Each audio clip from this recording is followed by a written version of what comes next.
Go.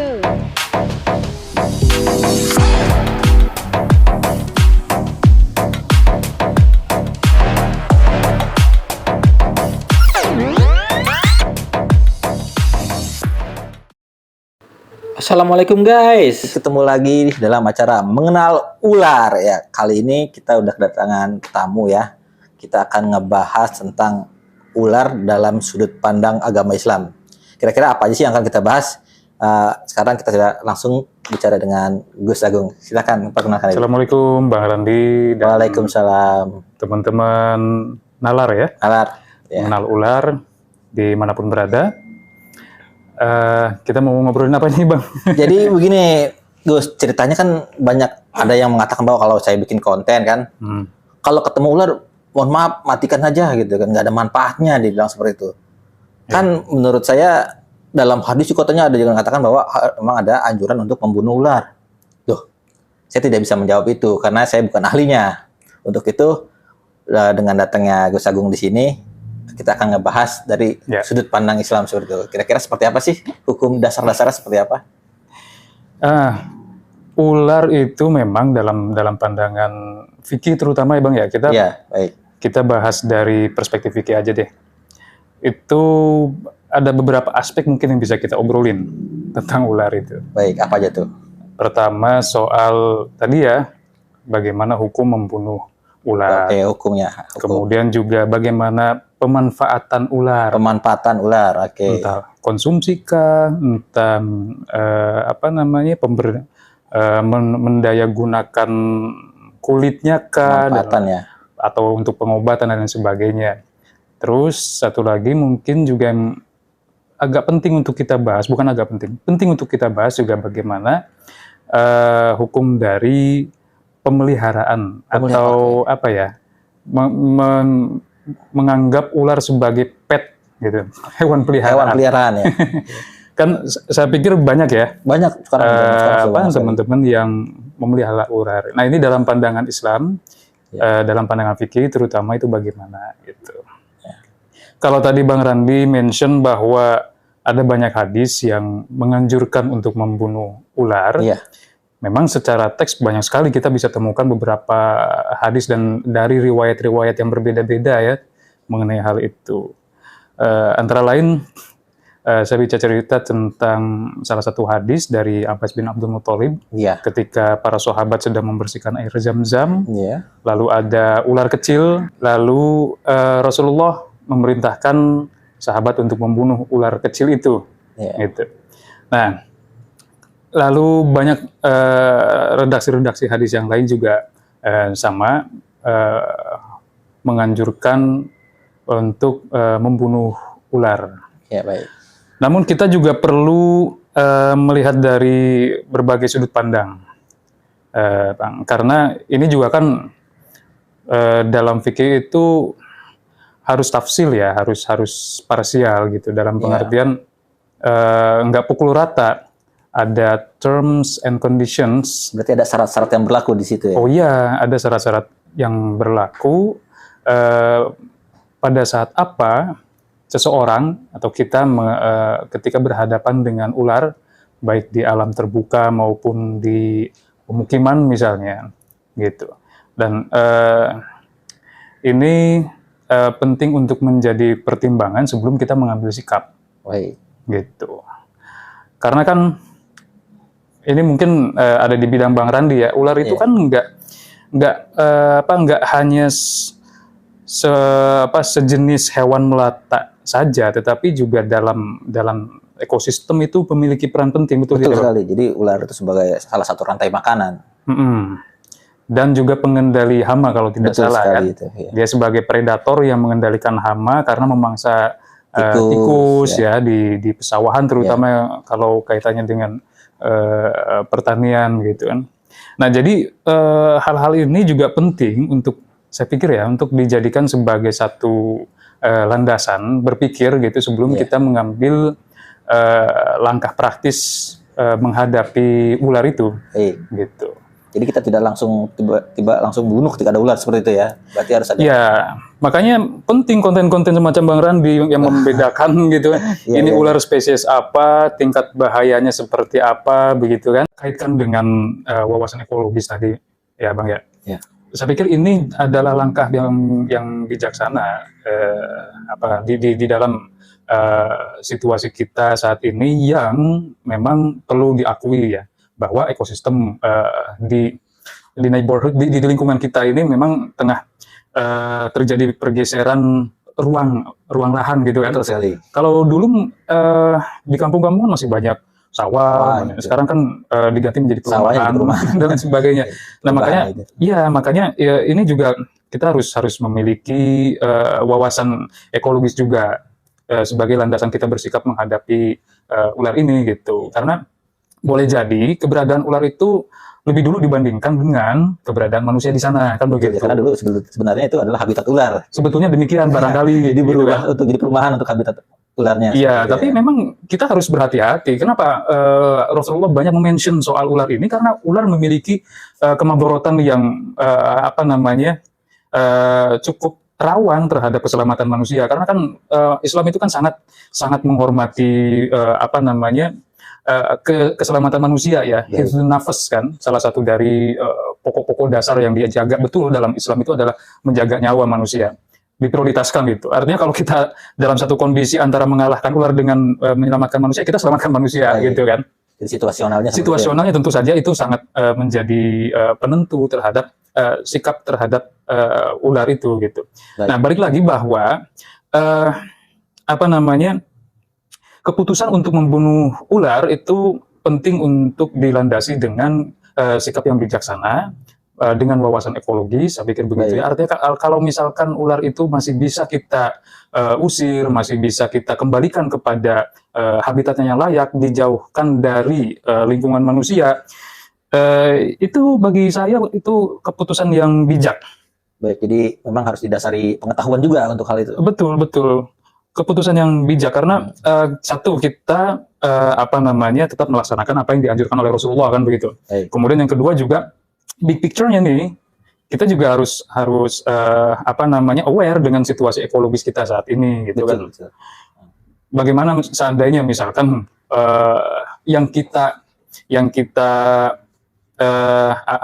adili gitu adalah ular yang diambang punah. Wah, itu Ini bahaya kan, juga itu. nah iya makanya sementara kita tidak memiliki pengetahuan tentang itu gitu. Baik. Makanya kalau saran saya sih Bang, mungkin Bang Randi juga memiliki saran yang sama. Ketika kita menghadapi ular, apalagi kita tanpa pengetahuan terhadap ular itu, mending kita menghubungi orang yang memahami tentang ular gitu ya, atau mendamkar barangkali gitu. Betul tidak Bang? Betul. Kalau zaman sekarang tuh kita udah banyak ya, mulai dari BPBD atau damkar, tim penyelamat, bahkan komunitas reptil pun kalau ada informasi ada gangguan ular masuk rumah ya, itu sangat siap membantu seperti itu. Jadi kalau konteksnya ya, kenapa kalau dalam komunitas kita itu tidak membunuh ular, karena ya salah satunya adalah untuk menjaga ekosistem agar tidak berantakan atau hancurlah ekosistemnya seperti itu. Nah, betul. Sedangkan kita akan ngebahas masalah konteksnya dalam agama Islam. Nah, menurut pernyataan dari Gus Agung mengatakan bahwa harus ada kebijakan dari kitanya untuk tidak semena-mena atau tidak langsung membunuh. Berarti kan kita harus tahu dulu nih, kira-kira ular ini berbisa atau tidak. Kan? Kalau memang berbisa, ya mau tidak mau, karena tadi pilihan adalah keselamatan manusia lebih penting. Betul. Nah, tapi kalau misalnya kita sudah tahu spesies ularnya yang ini berbisa atau tidak, dan cara penanganannya sudah tahu, lebih baik kan kita bisa mengambil langkah yang lebih tepat seperti itu. Kira-kira seperti itu ya Gus ya? Betul. Ya, dalam hadis yang lain itu diceritakan soal respons orang terhadap ular ini. Jadi ada salah seorang sahabat bernama sahabat Sa'ib ya. Dia masuk ke dia menceritakan tentang sahabat yang lain masuk ke dalam rumah untuk menemui istrinya. Ternyata di dalam rumah itu ada ular. Istrinya dalam keadaan panik, kemudian ia lari ke luar rumah. Nah, ini respons yang harus kita highlight ya. Betul. Artinya ketika kita menghadapi situasi demikian, sangat bijak untuk kita menyelamatkan diri gitu. Tidak dengan keterbatasan pengetahuan kita, kemudian kita melakukan langkah yang beresiko dengan cara mendekati ular tersebut begitu. Jadi salah satu hal yang perlu dihindari adalah konfrontasi langsung dengan ular itu. Apalagi kalau kita tidak punya pengetahuan atau keahlian yang mumpuni untuk menangani ular gitu kan. Jadi seluruh orang atau seluruh keluarga yang berada di rumah, kalau kita mengetahui ada ular di sana, selamatkan dulu, keluarkan dulu gitu. Itu kalau yang saya lihat dari respons di dalam hadis yang diriwayatkan oleh Sa'id itu ya. Itu diamankan dulu gitu, dievakuasi dulu. Diprioritaskan adalah keselamatan manusianya. Keselamatannya dulu gitu. Penanganan ular itu nomor 2. Tadi boleh kita kemudian mengontak BPBD, Damkar atau kawan-kawan yang memang punya kompetensi untuk menangani ular dan lain-lain gitu. Jadi tidak lantas karena panik kemudian kita melakukan sesuatu yang heroik, tetapi padahal itu justru beresiko terhadap diri kita. Karena memang sebenarnya banyak kasus gigitan tuh karena orang berusaha untuk menangkap seperti itu. Padahal seandainya kalau kita tidak mencoba untuk menangkap, kita tidak, resiko tergigit itu akan sangat jauh sekali. Jadi kalau misalkan ada ular kita diam, ya ular kan tidak akan menyerang. Tapi kalau kita coba berusaha untuk mendekat atau menangkap, nah itu resikonya kan cukup tinggi. Makanya sebaiknya kalau bisa kita menghindar, lebih baik kita mengalah lah. Demi keselamatan kita. Betul. Seperti itu kira-kira ya biasanya. Nah, ini juga kemudian berkaitan dengan apakah kita diperbolehkan untuk memelihara ular kan gitu ya. Ular itu kan mungkin tidak dijinakan, Pak. Masih mungkin dijinakan. Ular tidak bisa jinak. Tidak bisa jinak. Tapi mungkin terbiasa saja, hanya terbiasa. Secara natural dia nggak bisa tidak bisa dijinakkan lah ya. Ini berkaitan dengan bagaimana hukum ular. Kalau dalam salah satu kaidah yang saya baca itu, Ibnu Qudamah memberikan atau menyatakan bahwa ma yajibu qatluhu hurima iktina'uhu. Hewan yang wajib dibunuh, ini wajib dibunuh juga tadi sangat sangat parsial ya. Kita perlu melihat kondisi-kondisi tadi itu. Hurima iktina'uhu, diharamkan untuk dipelihara. Jadi ada hukumnya untuk memeliharanya. Ada hukumnya gitu. Jadi sebaiknya hewan-hewan yang tidak bisa dijinakkan, hewan-hewan yang berpotensi mengancam keselamatan itu tidak dipelihara. Saya pernah membaca berita tentang seseorang yang meninggal karena dililit oleh ular piton yang ia pelihara. Itu sempat viral juga tuh. Ya kan? Ini kan berarti dia menyimpan risiko bahaya di rumahnya gitu kan. Sementara kan Islam melarang itu. Dalam hadis Nabi bisa dilihat juga di dalam Arba'in Nawawi ya. Ada satu teks hadis begini, la dororo wala diroro. Kita tidak boleh membahayakan diri sendiri dan juga tidak boleh membahayakan orang lain. Seperti itu. Nah, sikap memelihara hewan buas, ya, kita masukkan ke dalam kategori hewan buas, berarti ya, hewan yang tidak bisa dijinakkan. Itu seperti ibarat kata api dalam sekam gitu kan, potensi bahaya yang dipelihara gitu, potensi bahaya yang diendapkan gitu, yang apabila tidak ditangani dengan secara seksama itu kan bisa melahirkan madorot kepada orang yang memeliharanya. Jadi sebaiknya sih memang kita tidak memelihara itu. Gitu. Nah, misalkan kayak saya nih, Gus, saya kan terpaksa memelihara ular karena untuk edukasi ke masyarakat itu dalam Islam seperti apa sih pandangannya seperti itu? Kalau untuk kepentingan yang lebih besar lah. Iya. Ya kalau tadi kan kenapa diharamkan itu karena kan ada doror di sana gitu kan, ada potensi madorot, ada potensi membahayakan. Nah kalau ada kemaslahatan yang bisa dipertanggungjawabkan, saya pikir ini tafsil ya, artinya diperbolehkan dengan catatan-catatan gitu. Jadi ada syarat-syarat tertentu yang harus dipenuhi gitu. Ya, misalkan seperti harus tahu karakternya ular seperti apa, tahu cara penanganannya seperti apa. Kan mungkin sama saja dengan menyimpan hewan buas itu untuk di laboratorium untuk diteliti, gitu kan? Gitu. Mungkin bisa dikiaskan dengan itu gitu, karena kan justru dengan itu lahir kemanfaatan yang lebih luas bagi orang lain, bagi kemaslahatan. Beda kalau konteksnya hanya berdasarkan passion, misalkan. Karena senang melihara seperti itu. Ya, saya kira ini lebih baik dihindari lah begitu, karena siapa tahu kan itu bisa membahayakan pemiliknya suatu saat nanti. Gitu. Jadi kalau memang hanya untuk sekedar pemuas batin pribadi, sebaiknya jangan ya melihara ular ya. Tapi kalau memang untuk kepentingan edukasi atau kepentingan ilmiah atau kepentingan yang lebih banyak, ya diperbolehkan dengan syarat-syarat seperti harus memiliki keahlian di bidangnya seperti itu ya. Iya, betul. Nah, selanjutnya kalau untuk pemanfaatan nih, Gus, Kan banyak tuh ada orang mengatakan bahwa manfaat daging ular tuh untuk kesehatan. Salah satunya juga untuk vitalitas atau daya tahan tubuh. Itu boleh atau tidak sih sebenarnya? Ya, Eh, Syekh Wahbah Az-Zuhaili dalam Fiqhul Islami wa Adillatuh mengatakan bahwa eh, itu diperbolehkan dengan terms and conditions lagi-lagi. Syarat-syarat Ada tertentunya syarat-syarat, ya. ada kondisi-kondisi tertentu yang diperbolehkan. Oke. Yakni ketika tidak ada obat lain yang bisa menggantikan khasiat dari organ ular itu. Oke. Gitu. Sekarang yang perlu kita selidiki terlebih dulu. Orang meminum darah ular misalkan, Iya. untuk kepentingan apa? Untuk khasiat apa yang dicarinya? Orang memakan empedu ular kan ada yang Iya, banyak gitu kan? Empedu ular itu untuk apa? Iya. Misalnya untuk stamina, hanya untuk stamina. Kan masih banyak benda-benda lain yang sifatnya tidak haram, bisa digunakan untuk menimbulkan khasiat itu. Oke, Gitu kan? kayak misalkan ginseng gitu kan ya. Ginseng misalnya. Menambah Atau vitalitas atau ya apalagi kita hidup di Indonesia yang Ya. memang punya kultur apa ya, rempah-rempah yang luar biasa iya betul, pengobatan yang luar biasa. Maka ketika itu bisa disubstitusi dengan sesuatu yang halal, ya ngapain pakai yang haram gitu Wah, loh. seperti ya. Ngapain pakai yang haram? Jadi sebaiknya memang kalau ada yang lebih baik dan halal, tidak perlulah yang hal seperti itu ya. Betul. Lagian menurut saya juga itu kan belum terbukti secara ilmiah kan. Nah, apalagi begitu kan. Dibandingkan dengan yang memang jamu-jamu tradisional yang sudah banyak khasiatnya jelas gitu kan, Iya. gitu ya. Betul. Dibandingkan dengan yang katanya gitu kan, masih katanya.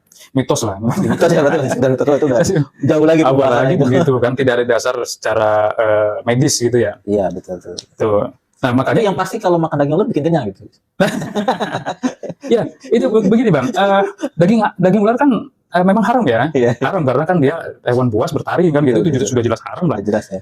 Tapi dalam situasi tertentu lagi-lagi Iya. itu ada kebolehan kita mengonsumsi daging ular baik untuk untuk menyelamatkan hidup maupun untuk pengobatan tadi itu. Itu berdasarkan dari ada satu kaidah usul fikih, Iya. ad-darurat tubihul mahzurat. Baik. Jadi kondisi-kondisi yang darurat itu bisa menimbulkan kebolehan terhadap sesuatu yang sebelumnya diharamkan, Baik. sebelumnya tidak diperbolehkan.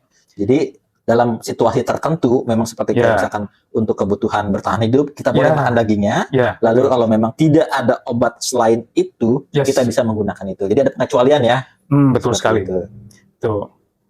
Misal ada kondisi di mana kita sedang di hutan belantara, sedang hiking gitu, tidak kehabisan bekal, lalu hanya menemukan daging ular, kita makan, itu masih ditolerir, masih ditolerir sepanjang kita yakin bahwa sejauh yang kita lihat tidak ada pilihan lagi, lain. ya. Dan satu catatan Bang, nggak boleh kenyang. Jangan Jadi mumpung ya selagi ada deh habisin ya. nggak boleh, Nggak nggak gitu boleh gitu. Yang penting kan tujuannya adalah kita mengentaskan masa-masa kritis kita gitu, mengentaskan itu saja, bukan berarti boleh kenyang. Berarti hanya untuk sekedar bertahan hidup ya. Apalagi makan di restoran itu nggak boleh. Ya, oke. Ya bagi kita orang Islam ya, bagi kita orang Islam itu nggak boleh. Gitu. Iya. Padahal kalau secara logika kalau kita di alam ya misalkan naik gunung itu kan malah sulit ketemu ular. Oh gitu ya? Iya, logikanya seperti itu. Oh, Paling iya. paling gampang sih kita malah Di pemukiman? iya, justru di daerah dataran rendah seperti itu, perkampungan. Kalau di hutan ketemu ular tuh saya selama saya hutannya maksudnya di gunung gitu ya. Iya. Di ketinggian 1.300 itu udah paling top ketemu ular. 1-2 kali lah saya ketemu, tapi dibandingkan dengan ya di rumah atau di lingkungan kita lebih sering ketemu di rumah. Oke, iya. Nah, ini opini dari saya saja sih Bang. Iya. Dalam memandang dan meninjau fikih, saya kira akan lebih bijak manakala kita melihatnya secara luas perspektifnya gitu. Baik. Karena fikih juga kan didasari dari adat, dari kebiasaan, dari kultur, dari juga perkembangan zaman ya. Baik. Artinya tidak berdiri sendiri gitu. Makanya ada kondisi-kondisi di mana dalam fikih objek hukum yang sama bisa menimbulkan hukum yang berbeda-beda gitu. Baik. Antara haram, halal gitu, boleh atau tidak dan sebagainya. Itu sangat bergantung kepada kondisi. Baik. Makanya wawasan ekologis yang tadi kita singgung di awal itu, saya pikir menjadi salah satu hal yang kita perlu juga insert di dalam wawasan fikih kita. Baik. Gitu. Apalagi kan saat ini sedang apa namanya gencar juga kan dikampanyekan fikih-fikih hadharah, fikih-fikih peradaban gitu. Yang tentunya salah satunya terkait paut dengan isu ekologi ini gitu. Karena kan Islam itu kan rahmatan lil alamin, Bang. Wah, betul sekali itu. Apa namanya? Ajaran Islam itu akan akan fit di semua ruang, di semua zaman gitu. Apalagi sekarang zaman sudah informasi sudah sangat mudah sekali kita akses gitu. Jadi itu menjadi penting juga untuk kita membuka wawasan-wawasan yang vital di dalam kehidupan kita. Yang itu sebetulnya juga menjadi salah satu pertimbangan di dalam kemunculan atau vonis hukum di dalam fikih itu. Baik, jadi selain sumbernya dari mana, tapi kita juga harus sesuaikan dengan adat budaya daerah setempat seperti itu kurang lebih ya. Yeah. Jadi kita harus menyesuaikan, jangan mentang-mentang ketika itu adalah perintahnya bunuh, tapi kita nggak tahu dasarnya seperti apa, kenapa harus Yeah. Baik, luar biasa. Ya kayak tadi itu soal hukum mengonsumsi organ ular untuk kesehatan juga kan timbul dari kias hadis ya, satu teks hadis yang menceritakan tentang masyarakat yang meminum air kencing unta. Wah. Untuk dijadikan sebagai media pengobatan, gitu kan? Ya, sempat viral tuh waktu itu, saya pernah dengar itu. Iya. Beberapa tahun yang lalu kan ada beberapa public figure yang mengampanyekan untuk meminum itu kan. Sementara kan air kencing itu najis kan. Iya. Air kencing baik dari hewan yang halal untuk disembelih maupun tidak, hukumnya najis. Itu clear itu soal itu. Nah, kenapa kok orang minum air kencing unta? Nah, ini harus clear dulu. Tadi wawasan-wawasan yang saya bilang tadi, wawasan medisnya juga harus clear gitu kan. Ya. Kenapa kita harus mengutamakan bahan-bahan yang halal dulu sebelum masuk ke menggunakan media-media yang haram gitu kan. Itu hanya bisa dijawab oleh medis. Baik. Kan gitu. Ya. Fikih tidak mengatur itu secara detail gitu. Itu dijawabnya melalui medis kan. Untuk apa orang meminum air kencing unta misalkan, ada manfaat apa dari itu, khasiat apa? Bisa tidak digantikan dengan sesuatu lain yang halal, yang suci gitu. Kalau bisa, kenapa minum air? Sama halnya dengan tadi, kenapa harus minum air darah ular, memakan empedu ular gitu. Kalau masih ada benda-benda lain yang suci, yang halal, yang bisa kita gunakan untuk mencapai khasiat itu. Yang penting kan khasiatnya kan, bukan hebat-hebatan aing pernah minum darah ular misalkan begitu. Itu jadi kayak semacam stigma atau gagah-gagahan gitu. Iya, jadi kalau mentang-mentang bukan karena khasiat, tapi ternyata karena sugestinya yang terbentuk. Karena habis minum darah ular atau habis makan empedu, jadi rasa gagah. Jadi sebenarnya itu sugesti, lebih jelasnya seperti itu ya. Ya, apalagi didasari hanya sekadar sugesti, yang sekadar mitos gitu kan. Tujuan goals awalnya nggak nyampe ini. Tujuan awalnya kan untuk khasiat, lagi-lagi itu untuk hifdzun nafas kan. Tujuan utamanya gitu, tujuan yang paling pentingnya. Tapi kemudian dikalahkan oleh sugesti, dikalahkan oleh mitos. Nah ini paradigma yang harus kita mulai buka gitu loh soal itu. Baik, luar biasa sekali. Gitu, apa lagi Bang tadi? Iya, kita break dulu.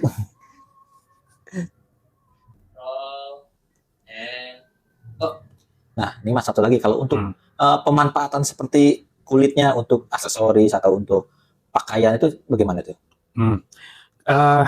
Berarti bangkai ular lah ya, kita asumsikan demikian. Kemudian dimanfaatkan kulitnya. Nah, itu boleh dengan catatan harus melalui proses penyamakan dulu. Oke. Disamak ada metode tertentu untuk pemanfaatan kulit, tidak hanya ular sebetulnya.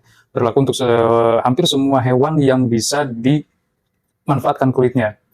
Entah hewan-hewan yang halal untuk dimakan maupun yang haram untuk dimakan. Kalau ular berarti kan haram untuk dimakan, tapi boleh itu dimanfaatkan untuk dibuat ikat pinggang, untuk apa dan sebagainya.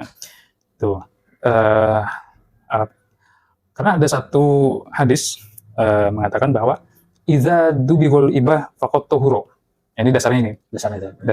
Jadi kalau ada kulit hewan yang disamak, yang tadinya hukumnya najis karena bangkai, menjadi suci, faqad tahura. Setelah proses penyamakan. Setelah proses penyamakan. Ada peralihan status dari semula najis menjadi suci. Kalau sudah suci, ya bisa digunakan Berarti bisa untuk digunakan ya. kalau sudah suci sah-sah saja untuk digunakan. Untuk dipergunakan untuk ibadah juga sah. Iya. Misalnya kita mau bikin sajadah dari kulit ular seperti apa? Ekstrem sekali itu.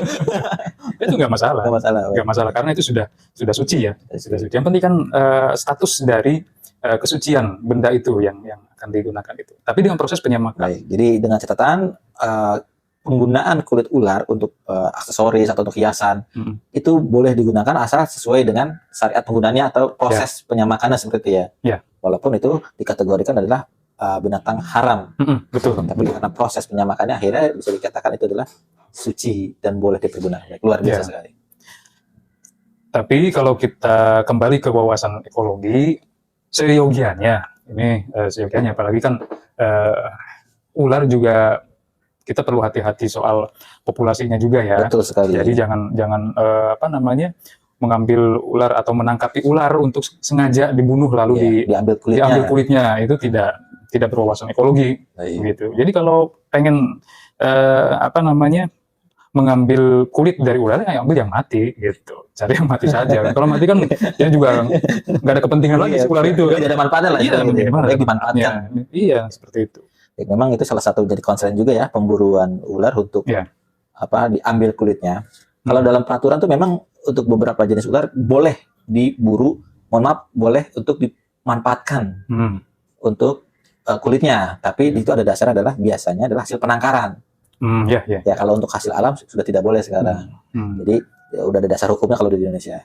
Nah, cuman masalahnya adalah butuh proses berapa lama ular itu untuk ditangkarkan dan bisa untuk mendapat ukuran sesuai pasaran. Jadi kan prosesnya panjang.